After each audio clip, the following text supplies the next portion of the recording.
Welcome to Wednesdays with Wheels, brought to you by Head Motor Company Kia in Columbia. Here alongside is Tom Wheelahan, former Missouri Tiger kicker, and behind us is a Missouri Tiger prowling. Tiger country, it was a tough week last week, losing to South Carolina.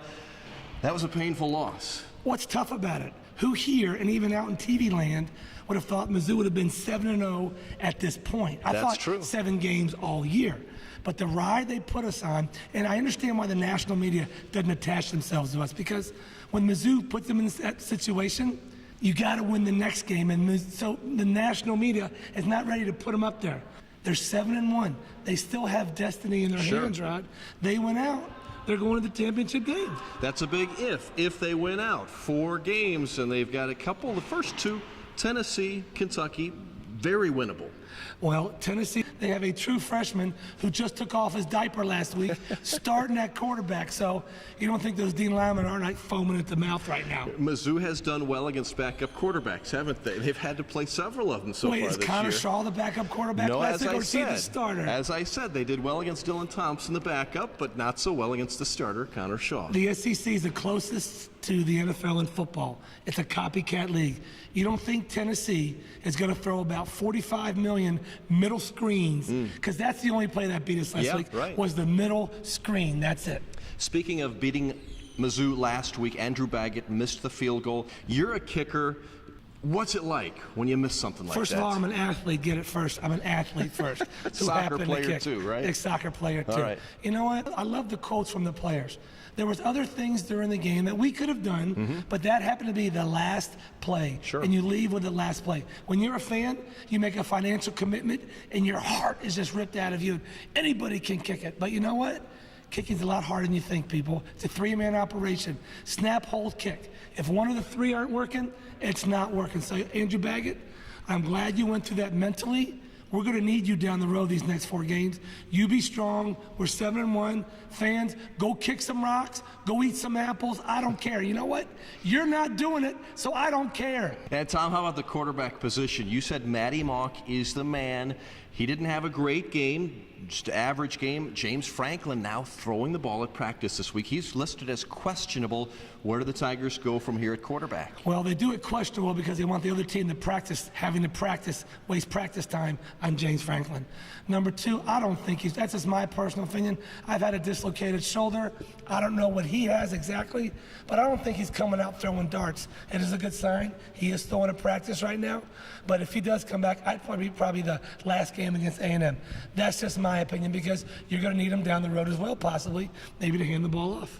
Moving to baseball, your other favorite sport.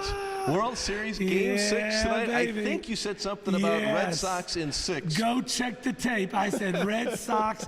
I just think personally they have a deeper pitching rotation. First, one guy versus one guy, I think they're pretty even. But when you go deep into it, Yuri Hara is just throwing BBs in there. He is hard. Lester's going into the 7th inning. Just unbelievable pitching by the Red Sox, and that's what's going to carry it into Game 6. My team's going to win it. There's a guy named Michael Wacha who has been the best pitcher in the postseason in baseball. Correct. We're going to find out tonight if he can do it tonight. If he does, Tom, this is a brand new series. But does he have any help? Now, I don't think he's going to go 9 innings. But if he has to come out, who's going to help him? That's where I think the pitching slides off. Boston has a guy who can come in. St. Louis, I don't think it's the same level when the guy comes in. Hitting-wise, there's a guy named Big Papi who's having quite a series. He's hitting over 700. Do you know the whole Red Sox team is 133? Yeah, and he is 7. So people say, why do you pitch to him? You have to pitch to him. Have you seen the guys coming up behind him? He's hitting balls that are like 5 yards outside of the strike zone. I don't know how he's doing it. All right, we will find out tonight and see if your prediction is correct. You want to talk Mizzou volleyball because you do every week. They still have not lost a game. Number 7 in the country. That's unbelievable. 7, undefeated. They are just killing people in the SEC. You got to go to their home game this weekend against Kentucky, Sunday night. Pack the Hearns, 4,000 or 5,000 people. I'm telling you, 7th in the country. They could win the SEC. They play both on Friday and Sunday, and it has been a remarkable season. How about MU soccer? You like the soccer team too? I'm always a big underdog fan, and when you have to tie or win your last game to get into the tournament, to me, that is a dangerous team. Overall, the record, there's been years where they've been killing people and they go in the tournament and they're flat. They are hungry this year, Rod, and I think that last game against Tennessee, they're going to go deep into the SEC tournament. Question of the week from last week. Wheels, remind me what that was. The question was, who was Coach Pinkel's mentor who just passed away this couple weeks ago? It was Don James, who happened to be my coach in the East-West Shrine game out in California. I have a picture at home. I'll show it to you. He's a great guy. He really is. The question this week is, now this is like a play within a play if you are a thespian or a Shakespeare. I know Rod is a Shakespearean. Absolutely.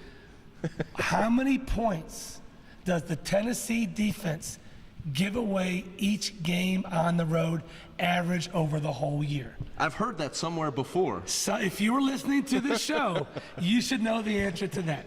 So you can go to our website and you can put in the answers there, right? And combine that with a brand new freshman quarterback. And I think this might be the game where Sam gets like 5 sacks. And they don't have that much of a running game. So you're going to tell me they're going to rely on the arm. They only score 14 points a game on the road. Wow. That's it. So my guess is 14 points. Let's go 16. Let's give them 2 more. All right. Hey, this segment is brought to you by our good friends at Head Motor Company Kia.